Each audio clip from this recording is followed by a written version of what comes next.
What's up, y'all? We are back to talk about the Millrose Games going down this Saturday in New York City. You know, it's always a high quality meet year after year. This year, it's not going to be any different. We're talking about some of the best athletes coming to New York City to compete on the track in the sprints, the hurdles, the distance races, all of that across the board. Now, we're of course going to be looking at those sprints and the hurdles when we're talking about the preview for today. And the number one event that I have my eye on is the women's 60-meter hurdles. By far, on the sprint and hurdle side, this is the event. Masai Russell, Olympic champion. Devynne Charlton, world indoor record holder and world champion. Grace Stark, NCAA outdoor champion last year and Olympic finalist. Ackera Nugent, Olympic finalist. Jamaican national record holder, right? She has been dominating last year as well. Christina Clements, former world indoor silver medalist. But then, on top of all those 5 women who also just ran at the New Balance Indoor Grand Prix, you have a couple others. You have Denisha Cartwright, Taylor Cox, you have Camlyn Blake. So added to this field, none of that 5 lanes that we saw at New Balance in Boston. We get a full field of women in the hurdles. This is going to be extremely exciting. Now, in Boston just this past weekend, we saw Masai Russell take the win, running 7.80 seconds, which is number 3 in the world right now. But behind her by just 100th of a second was Grace Stark with her 7.81. Also, right behind them was Devynne Charlton with her 7.85.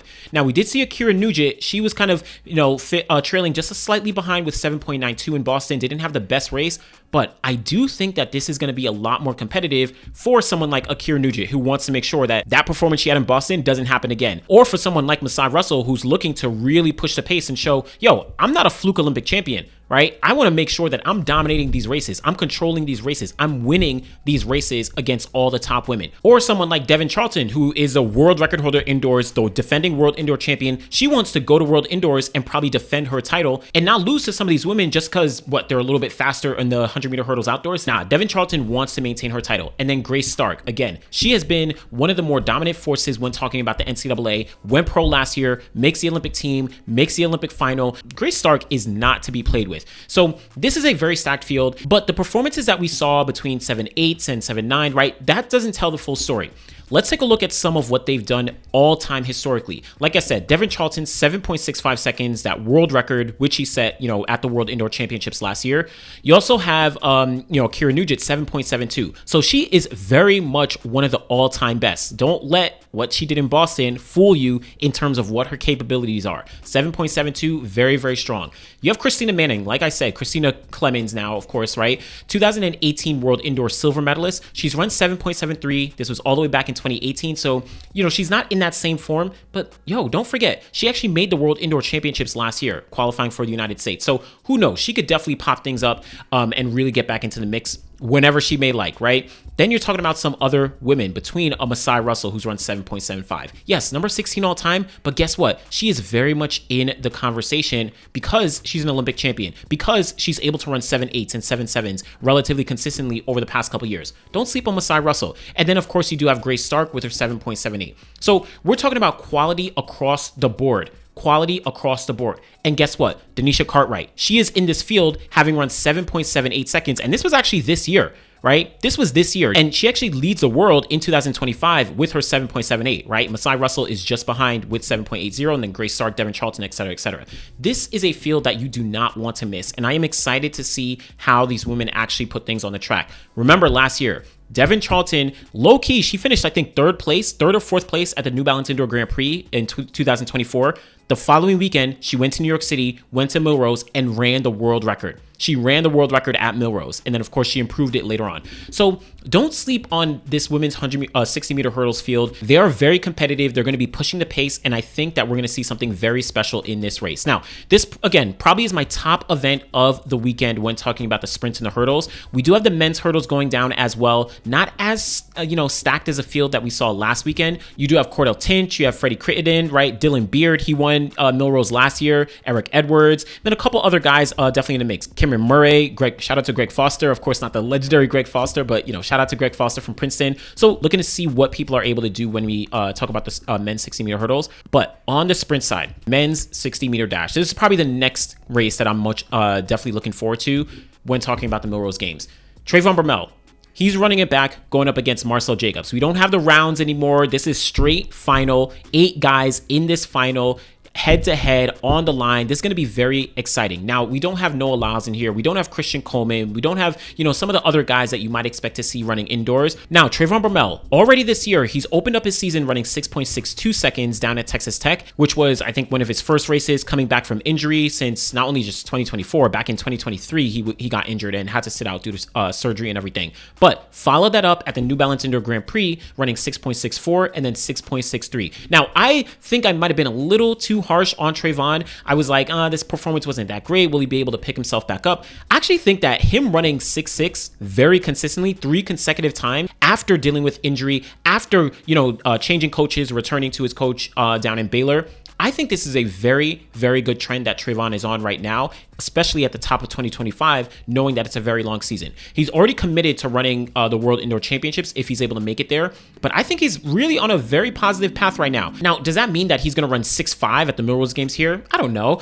I think he's probably going to be in the range of 6.5 to 6.6 once again. I think he's in a very consistent rhythm right now. If he drops a 6.5 low, that is going to be absolutely amazing, right? We did see Ronnie Baker. He ran 6.50 out in Europe, so he has the indoor world lead. But I think that Trayvon is in a very good position. But we know Lamont Marcell Jacobs is going to be on his heels. Now, Jacobs ran 6.63 and 6.69 at the New Balance Indoor Grand Prix. This was his season's opener, and he hasn't committed to running World Indoors, but he has committed to running at the European Indoor Championships. Now, these aren't groundbreaking performances for either of these guys, right? Trayvon Bromell, his best is 6.42 seconds. Marcell Jacobs, his best is 6.41. So both of these guys are, literally the best in history when talking about the 60-meter dash, but they're both just getting started with their seasons. I like the consistency. I'll probably expect maybe 6.5 or so, but anything, I like the competition. I am here for the competition. So Trayvon Bromell, Lamont Marcell Jacobs, you also have a pretty stacked field around them as well. PJ Austin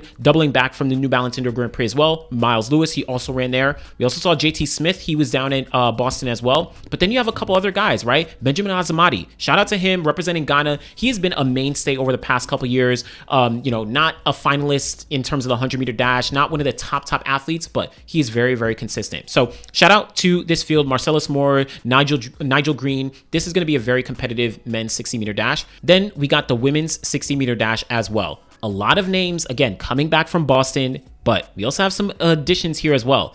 Zoe Hobbs. Shout out to Zoe Hobbs, right? Don't sleep on Zoe Hobbs. I'm going to probably really take a look at what she's done over the past couple years. She might be a force outdoors. Don't sleep on her, from New Zealand. Jason Sears just got the win at New Balance, 7.11 seconds ahead of a, pretty strong field for the most part. But then she's going up against Aaliyah Hobbs. Aaliyah Hobbs making her 2025 debut. She just missed the Olympic team last year, right? She finished, I think it was fourth or fifth place at the Olympic trials in the 100-meter dash. She did get put in the relay pool, but unfortunately her and Tamara Davis, they never got to run on the relay. But Aaliyah Hobbs, she is arguably the queen of the 60-meter dash in terms of the United States, outside of someone like Julian Alfred right now, where Aaliyah Hobbs, if we're talking about all-time performances, Aaliyah Hobbs is one of those names. You're talking about all-time 6.94 seconds, barely off the world record. She shares that 6.94 with Julian Alfred, but that world record that was set, all the way back in 1993, right? Aaliyah Hobbs is barely off that time. And that was just run in 2023. So she's no slouch. She made it to the World Indoor Championship final last year in the 60-meter dash. She got injured, got like a cramp in the final. So that was the only thing that, stopped her from being at least competitive and potentially getting on that podium at World Indoors. But Aaliyah Hobbs is an absolute gamer, and she is going to be pushing Jason Sears, right? She's going to be pushing Jason Sears.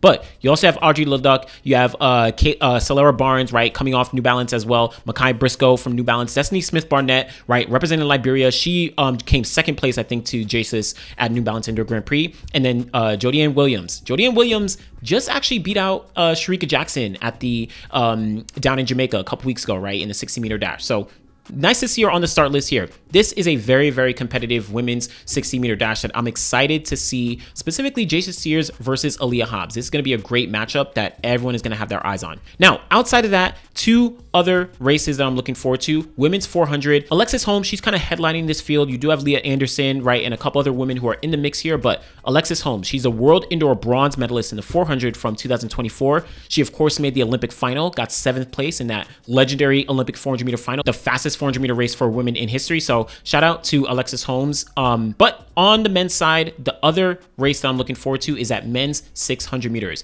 Now, Couple names, of course, that are in here. Brandon Miller, you have Will Sumner, you have Isaiah Jewett, but Quincy Wilson is that name. He's coming off, improving his world U18 record of 45.6 at the New Balance Indoor Grand Prix, beating out a stacked field. He actually beat out Will Sumner in that race, but stepping up to the 600, he's of course looking to get the high school record. He's probably looking to get, whatever the world record may be. I don't know it off the top of my head. Quincy Wilson, he is of course going to be in the conversation and just consistently mixing it up with the pros. But that is the Millrose Games. Those are primarily the sprints, the hurdles that we're going to be seeing in New York City on Saturday. Definitely let me know what you're looking forward to when talking about the Millrose Games. Again, maybe not as sprints and jumps and, hurdles heavy as the New Balance Indoor Grand Prix, but it's a good meet. So let me know what you think. Be sure to like the video, subscribe to the channel. Back in next time. Thanks for watching, y'all.